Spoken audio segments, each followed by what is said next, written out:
Hello BookTube, this is Breckie from Breckie Writes, this is Breckie Reads, and this is my spoiler-free review of The Last Werewolf by Glenn Duncan. The Last Werewolf is an adult fantasy, you might even classify this more as a magical realism novel, that follows Jake Marlowe, the last living werewolf. Jake is 200 years old, he was transformed into a werewolf about 160 some years prior, and there is a crazy organization that is hunting down mythical creatures and killing them. And they have since hunt down all the werewolves and he's the last one remaining, and you know that from like the first page. Basically that is the premise. And so Jake is thrust into a situation where he must run for his life, and there's all these various different people who want him dead or alive for different reasons. This is written as entries in Jake's diary, although they are not written as diary entries, but that's how this book is framed, as though it is the telling of a life. And so we come to understand how Jake Marlowe becomes a werewolf, what it means to be a werewolf, what it's like to transform,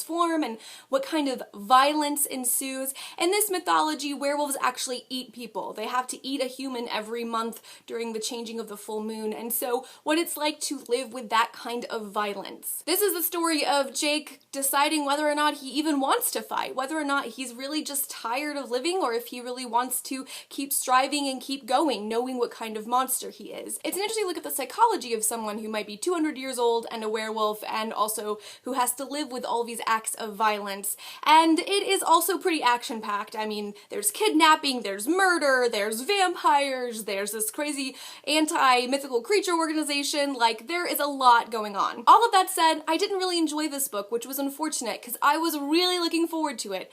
This was my most anticipated book to read for August, and it was a huge disappointment for me. Part of the problem with The Last Werewolf is that it takes itself way too seriously. This is a really pretentious book. Now, some people love high literary fiction and they really love that aspect, but this book feels like it's so self-congratulatory that it got in the way of the storytelling. It has a compelling story, it has a fascinating, if majorly flawed, main character, and I was here for all of that. The world building was interesting, and when Glenn Duncan got out of his own way, the story was great.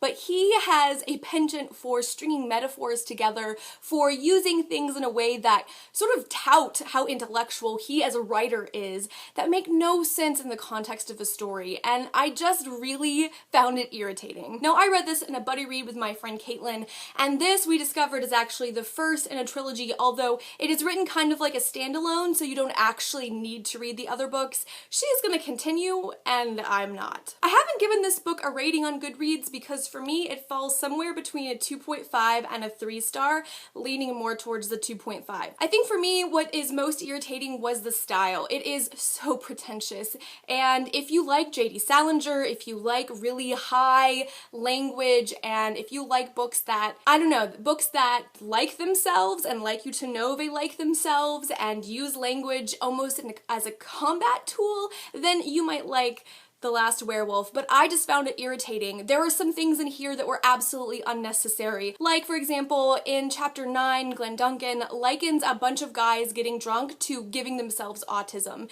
Those sorts of things that aren't funny and aren't necessary and are just offensive aren't things that I'm interested in, and they're sprinkled throughout this book enough that they would pull me from the narrative. They would jar me out of the actual story, and I would just sit there and be like, you are such a pretentious ass, and I didn't want to keep reading. So because of the way in which it was written, because of the language used, because this book just smacks of pretension, like I don't know how else to say it, that this book just smacks of pretension and self-congratulatory language, I did not enjoy this very much. That said, if you're someone who likes high literary fiction and you've been nervous about reading genre fiction, this might be a book that works for you, but it definitely did not work for me. If you've read The Last Werewolf by Glenn Duncan, I would really love to know your thoughts.